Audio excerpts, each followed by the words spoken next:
Welcome to Unlocking Passion, Men Report.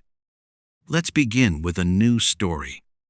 Harold Benson sat in a small studio apartment in Chiang Mai, Thailand, staring at the faded photo of himself and Prapaporn taken at Doi Suthep Temple 7 months earlier.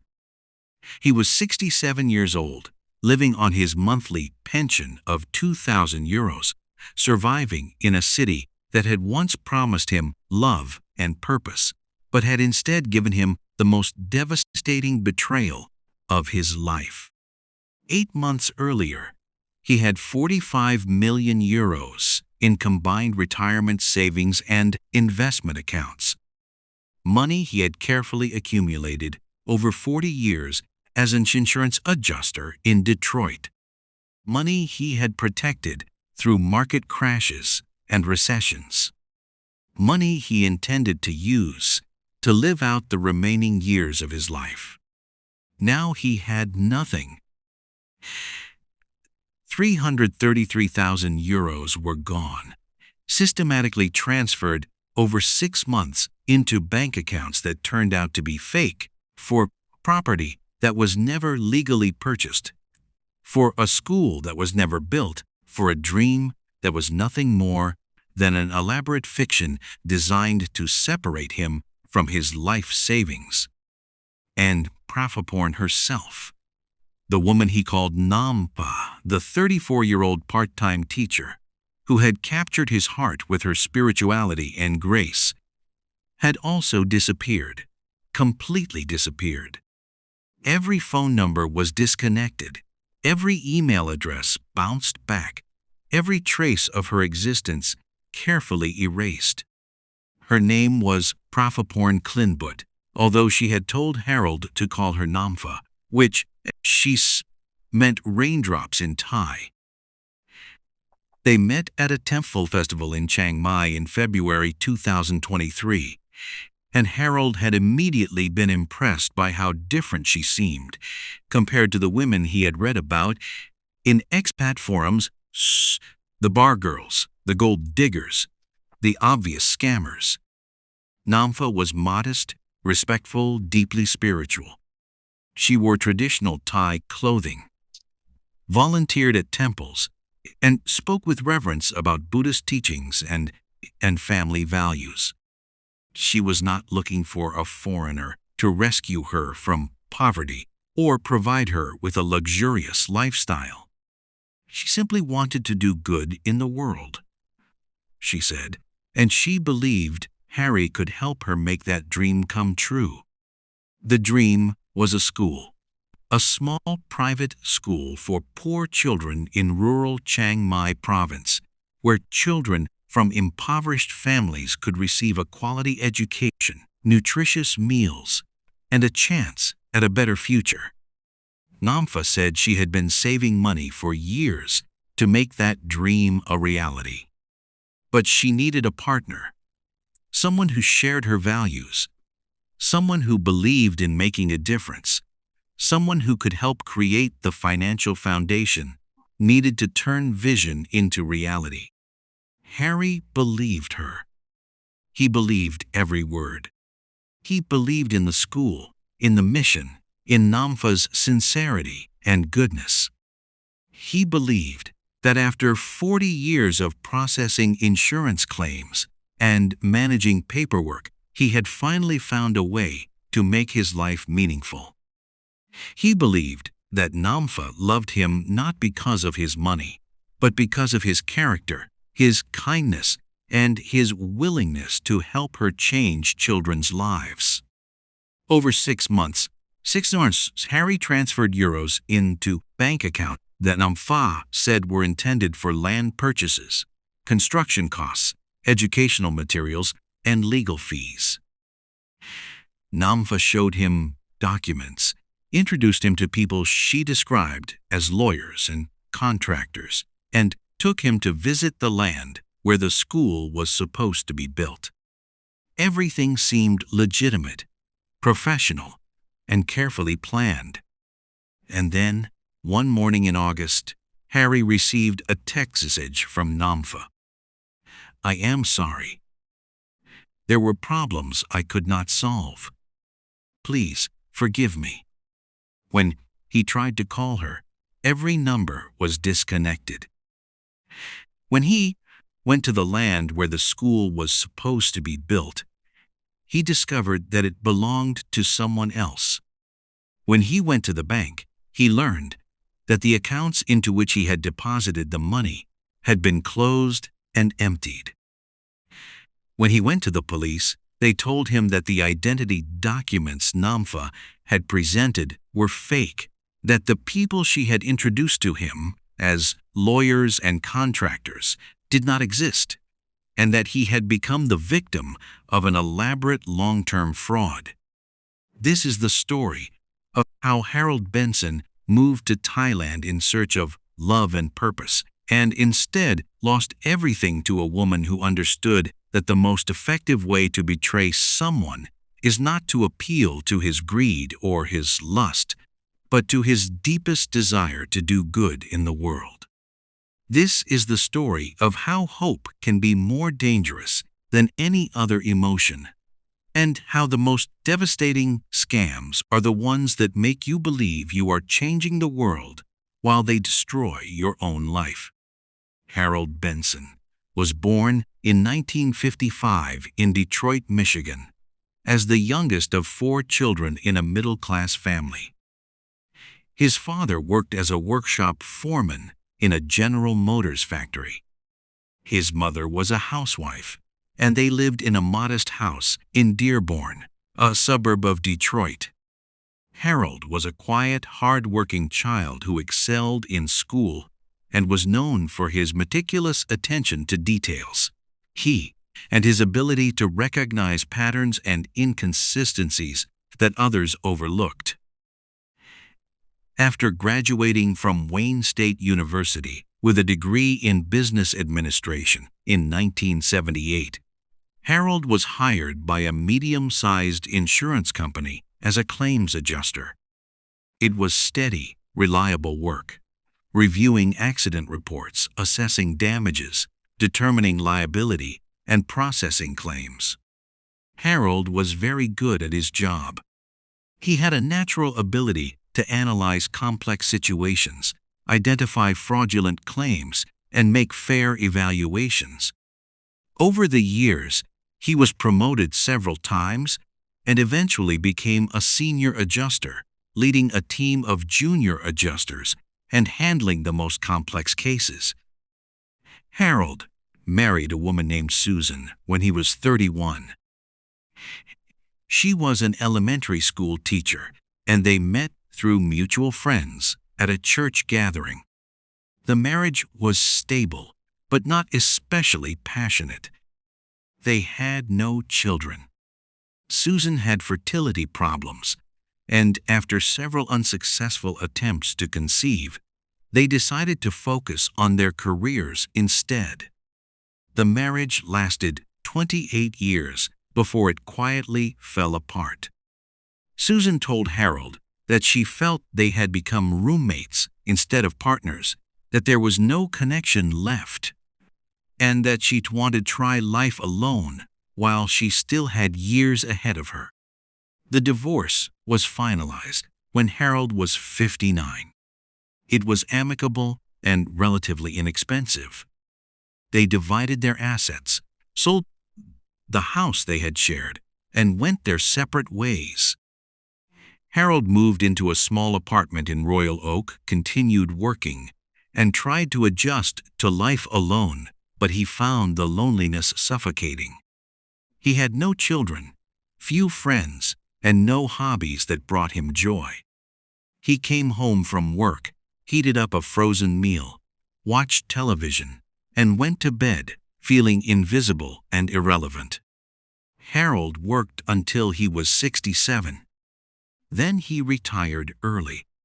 His pension would provide him with 2,000 euros per month for the rest of his life, and he had saved aggressively throughout his entire career. Between his retirement accounts, his investment portfolio, and the proceeds from the sale of his share of the marital home, Harold had about 400,000 euros in liquid funds. It was more than enough to retire comfortably, especially if he was careful with his expenses. But Harold was deeply lonely. He tried dating in Detroit, but the women his age seemed uninterested or were dealing with their own complicated lives. Adult children, aging parents, health problems. Harold felt himself fading into irrelevance, as if his life had already ended, even though he was still alive. That was when he began researching retirement destinations abroad. He had never traveled much. A few trips to Canada, a vacation in Florida, but he had always been fascinated by Asia. He watched YouTube videos about retiring in Thailand, read blogs by American expats living in Chiang Mai and Bangkok, and joined Facebook groups for retirees in Southeast Asia. Thailand seemed perfect. Low living costs, warm weather, friendly people, and a culture that valued older people instead of discarding them. In January 2023, Harold made his decision. He would move to Thailand for a year as a trial period, see if he liked it, and possibly make it his permanent home. He liquidated some investments, transferred money into accessible accounts, and booked a one-way ticket to Bangkok. He was 67 years old, and for the first time in years, he felt a spark of excitement about his future. Harold arrived in Bangkok at the end of January and spent a few days slightly overwhelmed by the chaos of the city before taking a bus north to Chiang Mai.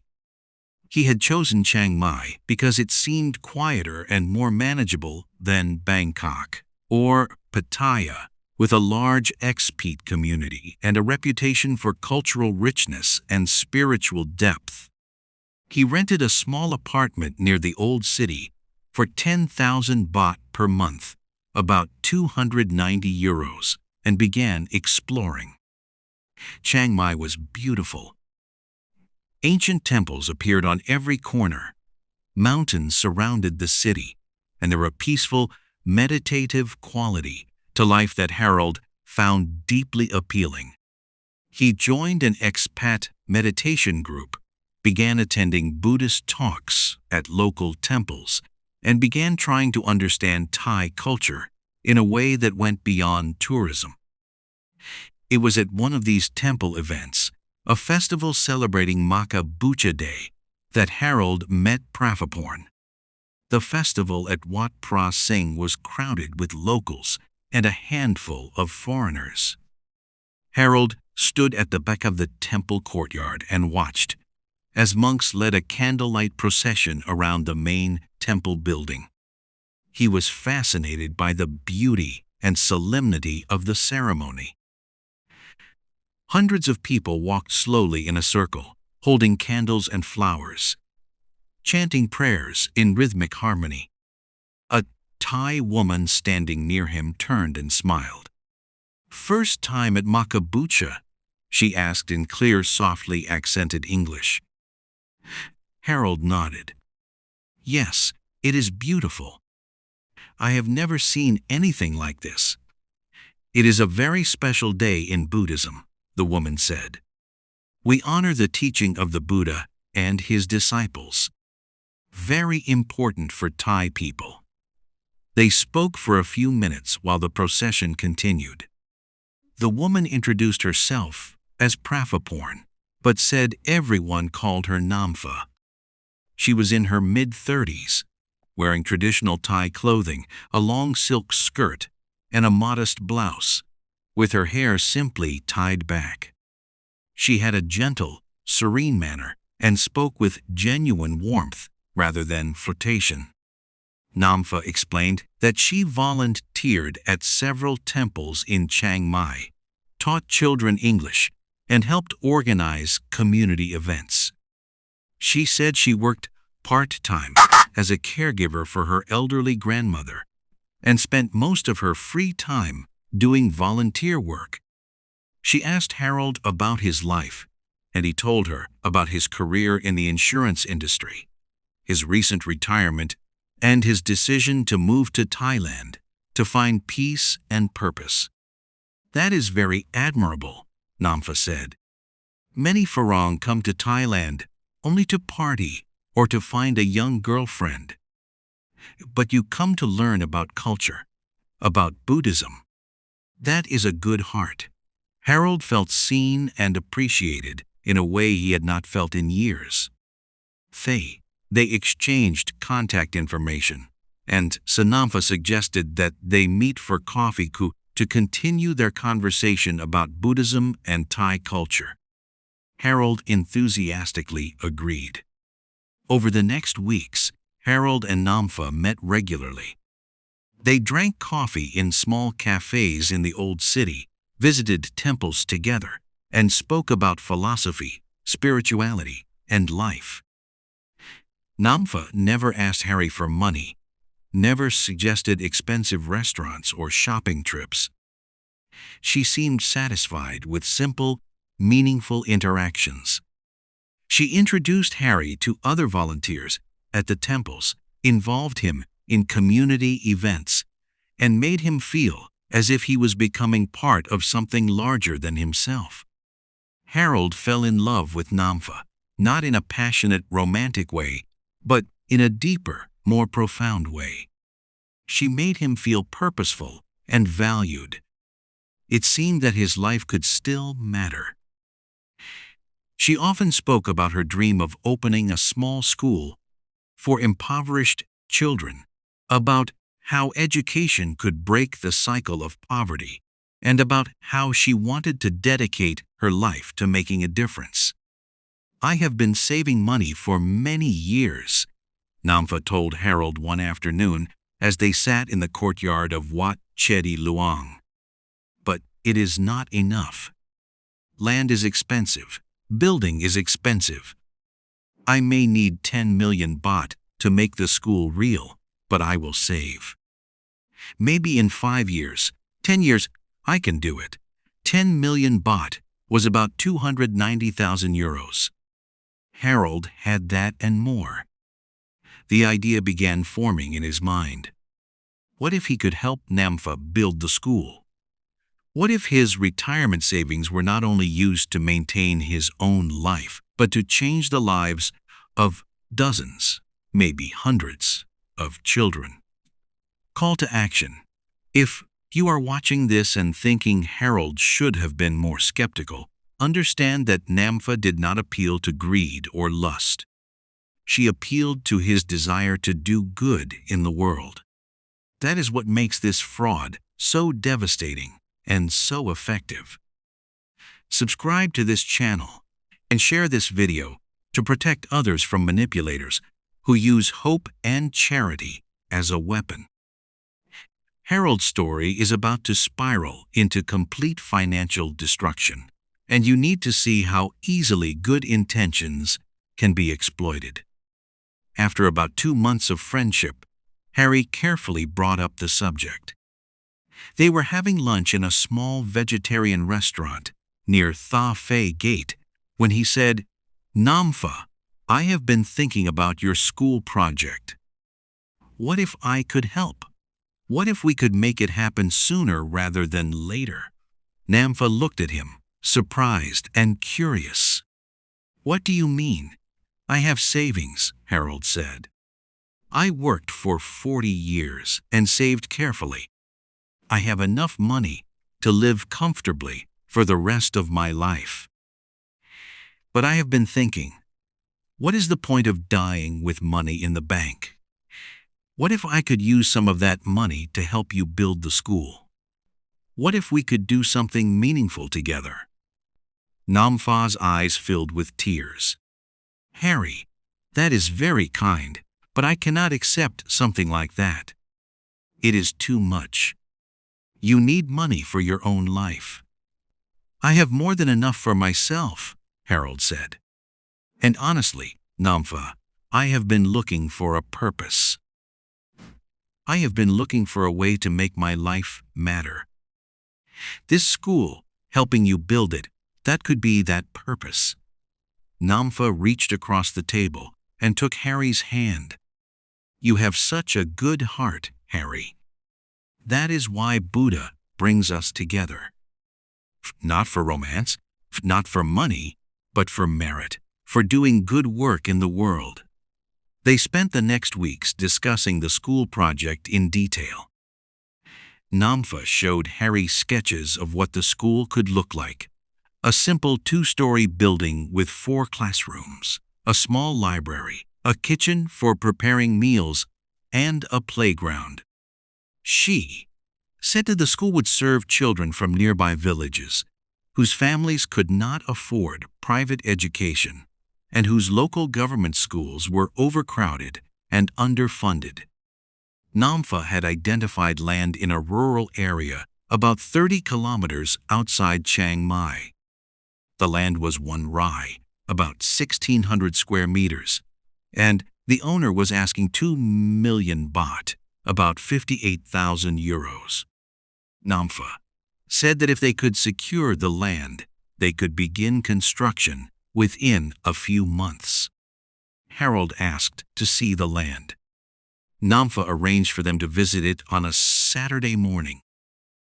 They drove in the pickup truck of Nampha's friend through increasingly rural roads until they arrived at an empty piece of land surrounded by rice fields and small villages. Nampha led Harry across the property and showed him where the school building would stand, where the playground would be, and where they could plant gardens to teach children agriculture. It seemed perfect, peaceful, accessible to nearby villages, affordable. Harold felt a wave of excitement and purpose. This was real. This was happening. He was going to help build a school. How much would the whole project cost? Harold asked. Nampha took out a notebook in which she had written detailed estimates. Land is 2 million baht. Construction maybe 6 million baht. Furniture and materials another 1 million. Legal fees, permits, another 1 million. Total, maybe 10 million baht, maybe a little more. 10 million baht was about 290,000 euros. Harold had that easily. He could invest in the school and still have more than enough left to live comfortably. I want to do this, Harold said. I want to help you build this school. Nampha hugged him tightly. Tears streamed down her face. You are a blessing, Harry. You are an angel sent by Buddha.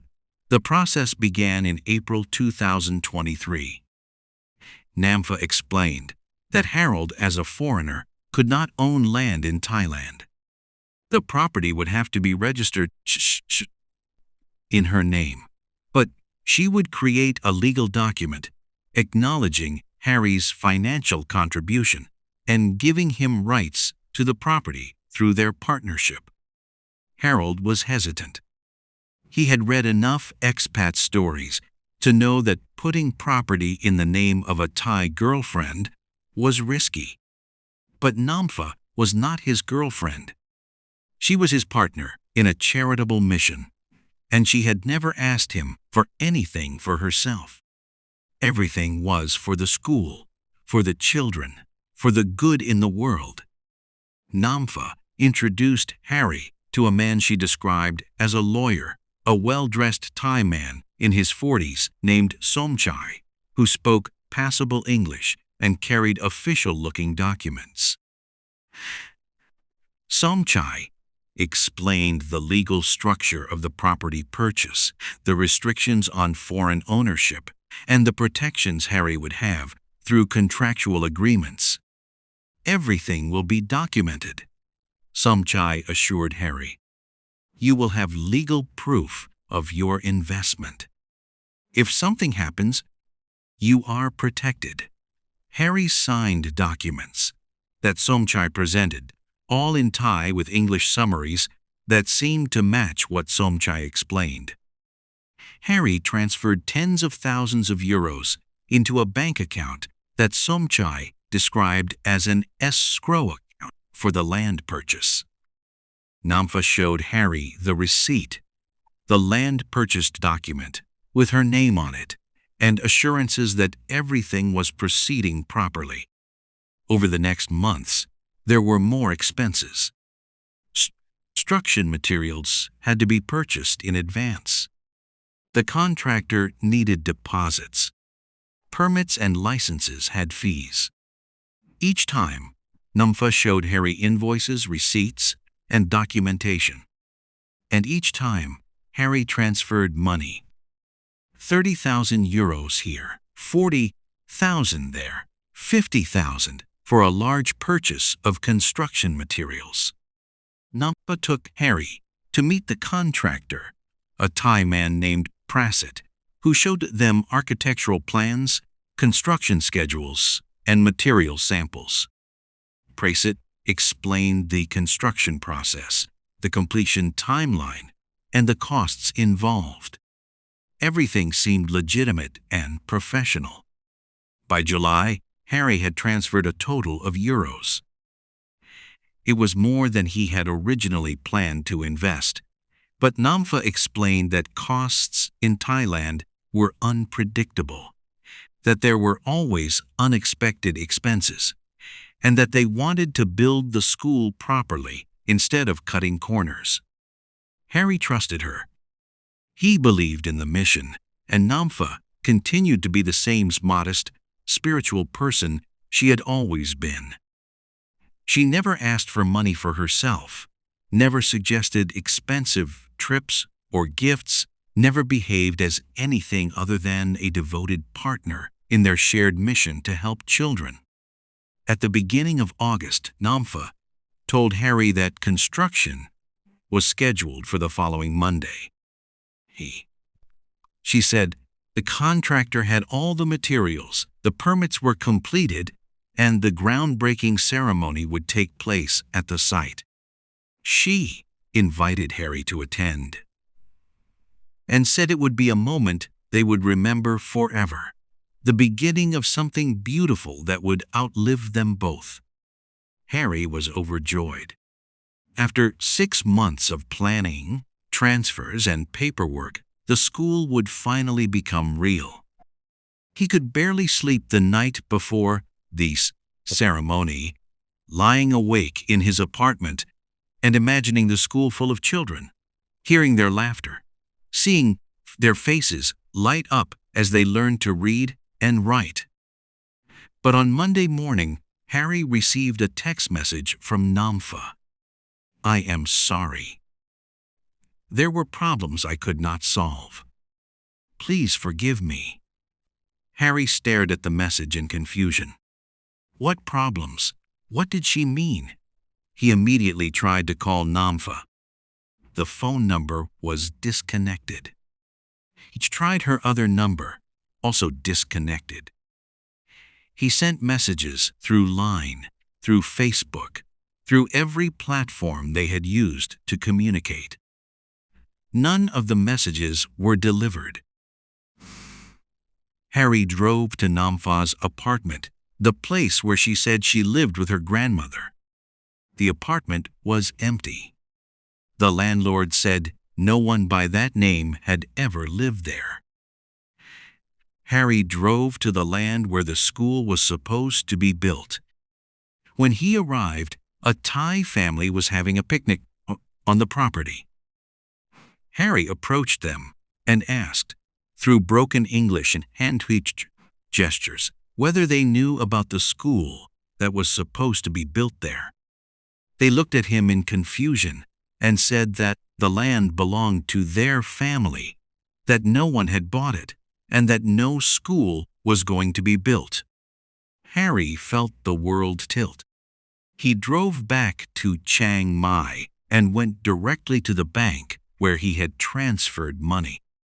He asked to see the accounts into which his funds had been deposited. The bank employee checked and said those accounts had been closed 3 days earlier All funds withdrawn and transferred to accounts in Bangkok and then abroad. Harry went to the police station. He brought all of his documentation with him. The signed contracts, the receipts, the bank transfer records, the photos of Namfa. The police reviewed everything and told Harry what he already knew in his heart but could not accept. He had been defrauded. The lawyer Somchai did not exist. His credentials were fake. The contractor Prasit did not exist. The land had never been purchased. The school had never been real.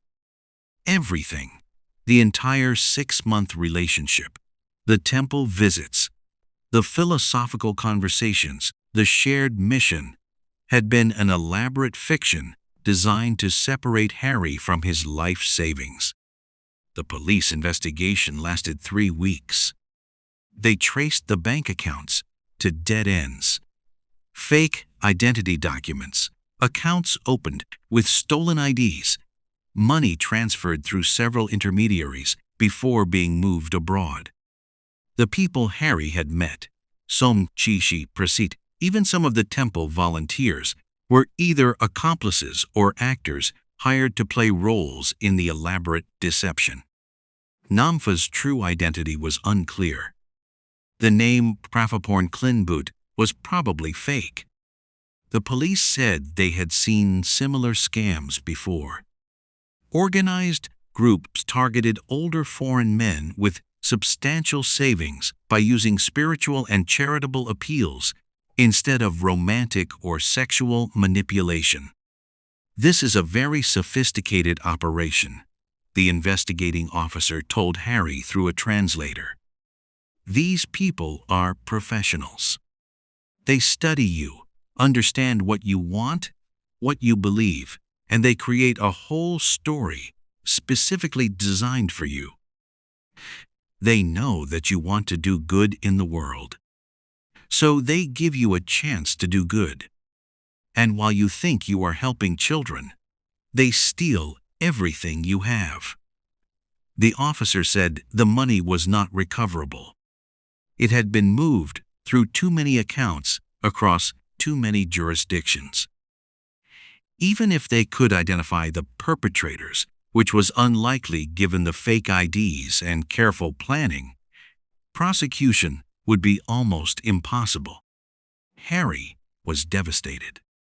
333,000 euros, more than 70% of his life savings, were gone. He still had his pension and about 120,000 euros in accounts he had not yet transferred. It was enough to survive, but it was not enough to live the comfortable retirement he had imagined. Harry tried calling his ex-wife Susan to tell her what had happened. She listened to his story and then said with a mixture of compassion and frustration, "Harold, how could you give so much money to someone you barely knew? How could you not see that this was a scam?" "I thought I was doing something good," Harry said quietly. "I thought I was helping children." "You were naive," Susan said. "You were so desperate to find meaning that you ignored every warning sign. I am sorry for you, Harry. Truly. But this is a mess you have to deal with." Harry had no children to call, no close friends or family who could help. He was alone, broke, and stranded in a foreign country where he thought he would find purpose, but instead found only devastation. Harry is now 67 years old and lives in a small studio apartment in a less expensive part of Chiang Mai.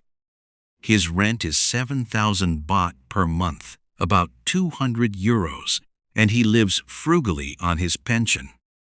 He eats cheap street food, avoids social activities that cost money, and spends most of his time alone in his apartment or walking through the city. He has joined a support group for expats who were scammed in Thailand. The group meets weekly in a small cafe, and Harry has heard dozens of stories similar to his own. Men who lost everything to bar girls, to fake real estate deals, to business scams, to romance fraud. But Harry's story is different in one crucial way. He did not lose his money through romance or greed. He lost it through hope. He lost it through the belief that he could make a difference, that his life could have meaning, that he could help children and change the world. In the months since Nampha's disappearance, Harry has learned more about how these charity scams work. They target men like him, older, financially stable, lonely, and searching for purpose. The scammers understand that appealing to someone's desire to do good is far more effective than appealing to greed or lust. Nampha had never asked for anything for herself. She had never suggested expensive dinners, jewelry, or trips. Everything was for the children, for the school, for the mission. That made it impossible for Harry to see it as a scam. How could helping children be a fraud? How could building a school be deceptive? But that was exactly where the brilliance lay. By wrapping the scam in moral righteousness, Nampha had made it almost impossible for Harry to question what was happening. To doubt her would have meant doubting the mission itself, doubting his own desire to do good. And Harry had been so desperate to believe that his life could still matter that he ignored every practical warning sign. Harry now sits in his small apartment and looks at the photo of himself and Nampha at Doi Suthep Temple. In the photo, they are both smiling, standing in front of the golden Chidi, surrounded by the beauty and spirituality of one of Thailand's holiest places. Harry remembers that day vividly.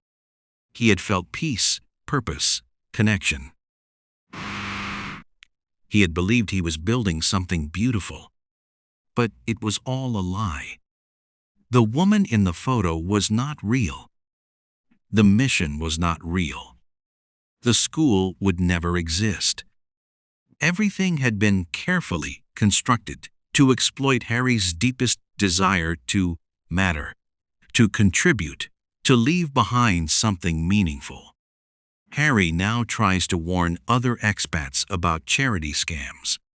He posts in Facebook groups, attends expat meetings, and shares his story with anyone who will listen. But he knows that most people will dismiss his warning. They will think they are smarter, more careful, that their situation is different. Harry thought the same thing. He had worked in the insurance industry for 40 years. He had spent his career identifying fraud and deception. And yet he was completely deceived by someone who understood that the most effective way to scam someone is not to appeal to his worst instincts, but to his best ones. Harold Benson is 67 years old, and he lost 333,000 euros, more than 70% of his life savings, to a woman who convinced him he was building a school for impoverished children. The school never existed. The land was never purchased. The contractor was never real. Everything was an elaborate fiction designed to separate him from his money, while making him believe he was changing the world. Harry now sits in his small apartment, surviving on his pension, and thinking about the decisions he made.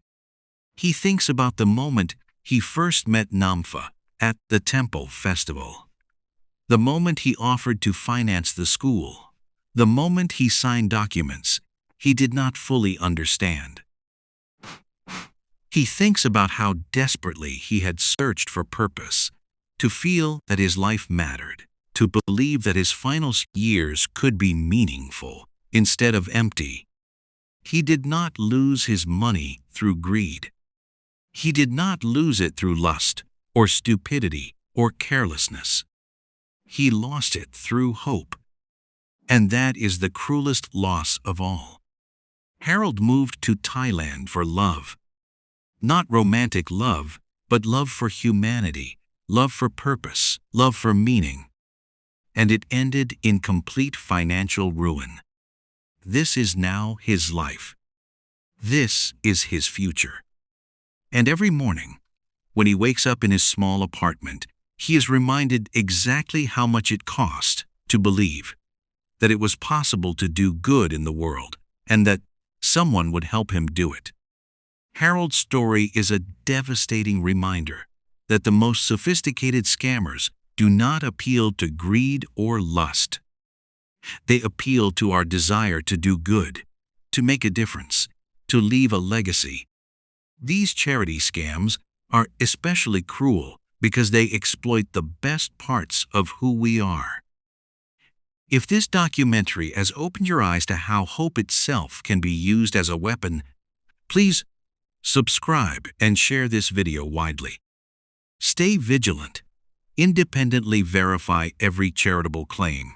And remember, real charitable work is transparent, documented, and never requires you to transfer your life savings into a stranger's bank account based only on trust. Thank you for watching, and please stay safe.